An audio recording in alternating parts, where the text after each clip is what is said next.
Assalamualaikum, salam Malaysia Madani. Kanta 744 mendahului berita dimulakan dengan rangkuman berita utama dalam segmen esensi.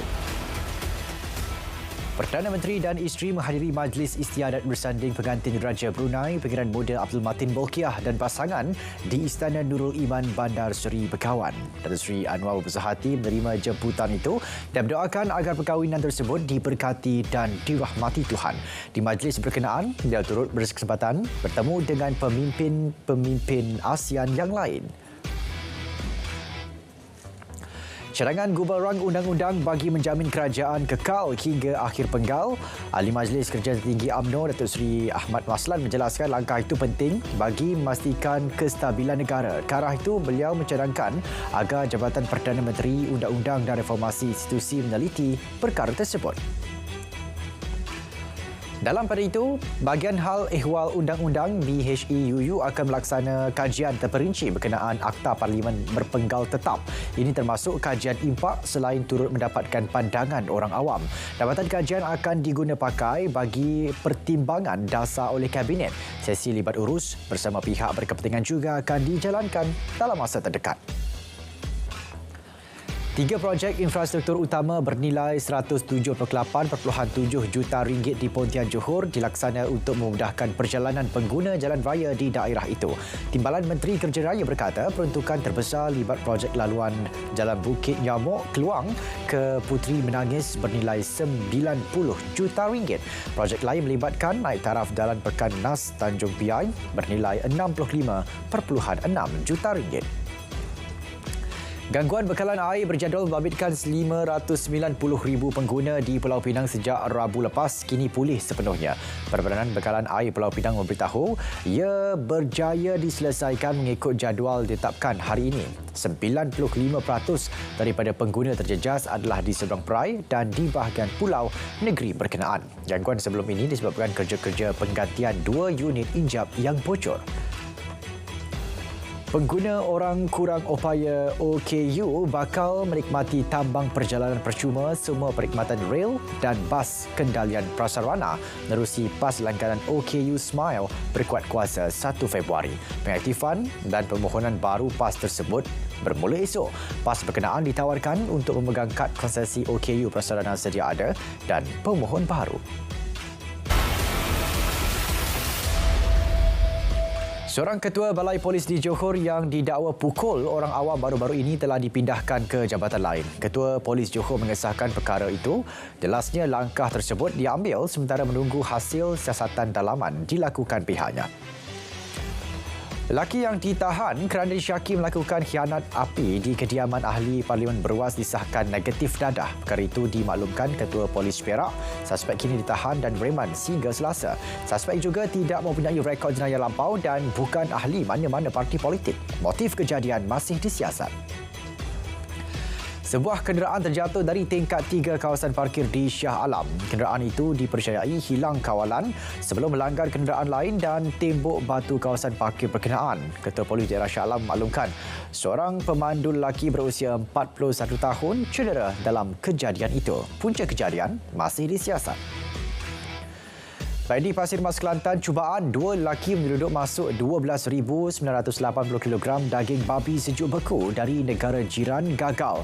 Serbuan Jabatan Kastam Diraja Malaysia pada 4 Januari lalu berjaya menahan sebuah lori yang dipandu suspek di daerah Tendung Pasir Mas. Daging babi itu dipercayai dibawa ke pantai barat untuk dijual di pasaran tempatan.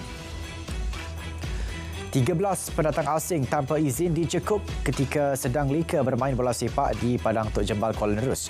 Pengarah Imigresen Terengganu berkata mereka terdiri daripada 10 lelaki warga Myanmar dan 3 lelaki warga Bangladesh. Penahanan dibuat selepas gagal kemuka dokumen sah dan tinggal lebih masa.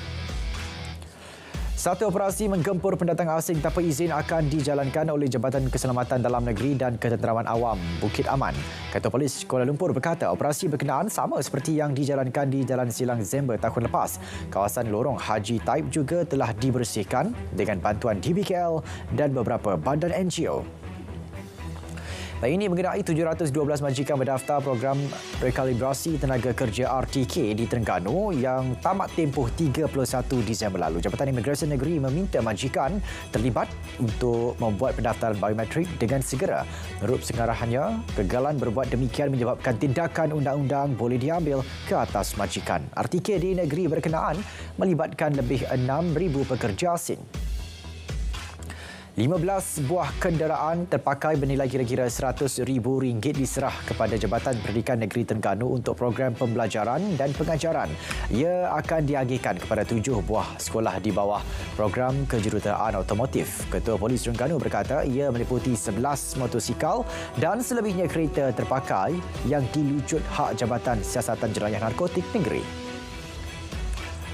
Program sesi advokasi berniaga patuh kod etika dan perundangan BIS Berkat akan ditumpukan di 4 negeri yang melaksanakan Tahun Melawat Negeri 2024. Inisiatif baru itu antara usaha mengekang sikap tamak peniaga daripada tindakan menaikkan harga atau mengaut untung tidak munasabah. 4 negeri terbabit ialah Melaka, Perlis, Perak dan Kelantan. Perdana Menteri merafak sembah dan ucap tahniah sempena sambutan ulang tahun Hari Keputeraan ke-76 yang di-Pertuan Besar Negeri Sembilan. Datuk Seri Anwar Ibrahim mendoakan semoga Tuanku Mukhlis, Tunku Ampuan Besar serta seluruh kerabat diraja sentiasa dilimpahi rahmat dan hidayahnya selain terus diberi keafiatan, kesejahteraan dan penuh kedaulatan.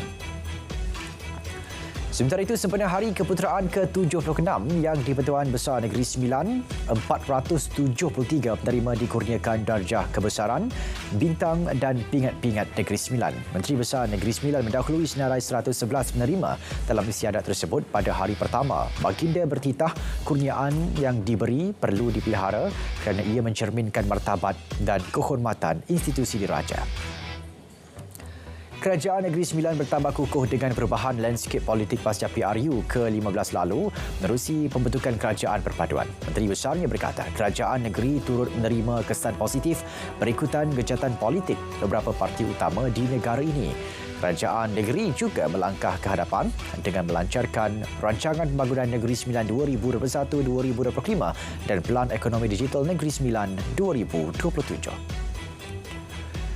Bagi menggalakkan penjagaan kebersihan tandas, pertandingan tandas terbersih akan diadakan di Melaka. Ini berikutan kebanyakan tandas awam di negeri itu, khususnya di pusat membeli belah stesen minyak atau bukan di bawah seliaan PBT, masih kurang memuaskan. Esko Negeri berkata, ada di antara tandas pusat beli belah mendapat penarafan 1 bintang dan masih tiada tandas yang dapat penarafan 5 bintang. 1,000 penunggang motosikal menerima sumbangan petrol percuma daripada adun paya rumput di sebuah stesen minyak di Kerubung. Program tersebut bertujuan membantu meringankan beban penduduk di kawasan berkenaan. Pemberian tersebut dihaskan kepada motosikal 150cc dan ke bawah. Rata-rata penunggang motosikal yang menerima sumbangan tersebut bersyukur dengan keprihatinan yang ditunjukkan kerajaan. Lembaga Kemajuan Wilayah Kedah meneruskan komitmen ke arah membina desa yang cantik, bersih, selesa dan sihat. Ini menerusi pelancaran projek pengurusan sisa pepejal di wilayah Kedah, Spike di Desa Kedah Seberang Paya, Kercut Alostar. Spike diperkenalkan kepada 12 desa Kedah. Ia memberi tumpuan kepada pembangunan sistem pengurusan sisa pepejal melalui pembinaan tempat pengumpulan sisa pepejal dan latihan. Nilai kebersamaan perlu diperkukuh dalam kalangan masyarakat bagi memelihara keamanan, keharmonian dan kesejahteraan rakyat. Menteri Komunikasi berkata masyarakat tidak harus menjadikan perbezaan kaum sebagai penghalang daripada meraihkan perayaan pelbagai agama. Perayaan Tahun Baru Cina misalnya boleh dijadikan medan untuk memupuk keharmonian dan mewujudkan hubungan erat pelbagai kaum.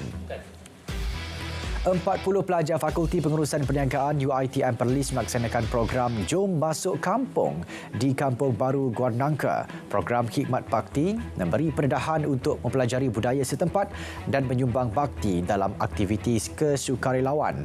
Juga proses menyelahkan bakat kepimpinan mahasiswa bersama masyarakat. Pemeteraian memorandum bersefahaman MOU Zon Ekonomi Khas Johor Singapura merupakan langkah penting dalam reformasi struktur ekonomi negara. Penganalisis berpendapat penubuhan zon itu akan menyelesaikan pelbagai kekangan dalam aktiviti ekonomi rentas padan seperti karenah birokrasi serta dapat meningkatkan mutu perkhidmatan kerajaan kedua-dua negara. Program keusahawanan protegi oleh Kementerian Pembangunan Usahawan dan Koperasi rekod penglibatan 64,511 graduan universiti sejak 2021.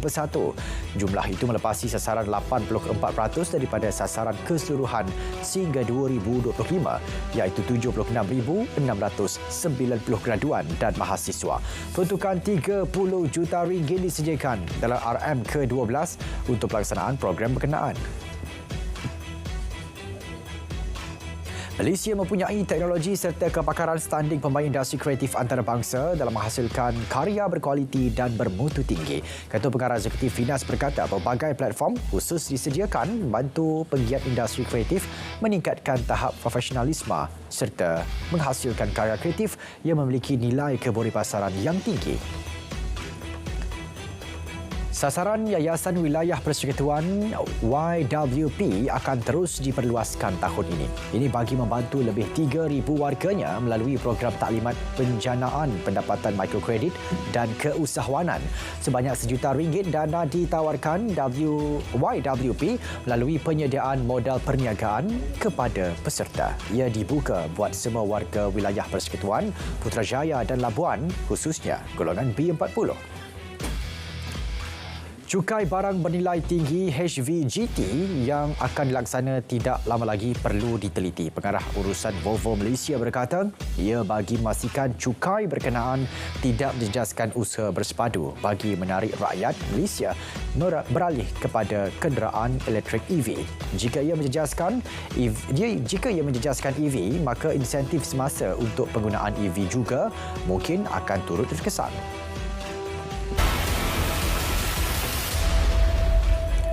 Jumlah korban rakyat Palestin akibat serangan tentera Israel meningkat 23,843 dan majoritinya adalah wanita serta kanak-kanak. Semalam, sekurang-kurangnya 60 nyawa lagi terkorban. Sejak perang bermula 7 Oktober tahun lalu, 1.9 juta orang atau 85% populasi penduduk hilang tempat tinggal akibat serangan tanpa henti rejim Zionis di Gaza. 180 wanita melahirkan anak dalam keadaan berbahaya setiap hari di Gaza. Persatuan Bulan Sabit Merah Palestin menyatakan ramai daripada mereka tidak dapat ke hospital kerana berada di kawasan terkepung. Malah, tentera Israel menghalang ambulans daripada mengambil wanita mengandung. Hanya 6 ambulans yang masih beroperasi di seluruh Gaza berikutan serangan tentera penjajah Israel. Pengeboman menyebabkan puluhan orang awam terkorban dan cedera, termasuk kaki tangan perubatan wanita serta kanak-kanak. Sebelum ini, OIC menyelar tindakan tentera Israel yang sengaja menyasarkan serangan ke atas ambulans yang disifatkan jenayah kejam dilakukan oleh rejim Zionis Yahudi. Puluhan ribu berhimpun di Washington menyertai perarakan mengutuk bantuan ketenteraan yang disalurkan Amerika Syarikat kepada Israel. Perhimpunan Anjuran American Muslim Task Force on Palestine turut disertai keluarga rakyat Amerika yang terbunuh di Gaza. Antara yang berucap semasa perhimpunan ini adalah calon Presiden Conor West dan Jill Stein serta anak kepada Malcolm X, Ilyasah Shabazz. Di Colombia, jumlah korban akibat tanah runtuh meningkat kepada 34 orang manakala berpuluh-puluh lagi cedera. Pasukan penyelamat bertugas lemus mengeluarkan mangsa setelah kenderaan tertimbus di dalam lumpur. Kejadian berlaku di Lebuh Raya, Quibdó akibat banjir lumpur susulan hujan lebat di barat laut Colombia. Saudara, Kanta 744 berakhir di sini. Dari sungai ke segara, Palestin pasti merdeka. Assalamualaikum, salam Malaysia Madani, tekad perpaduan, penuhi harapan.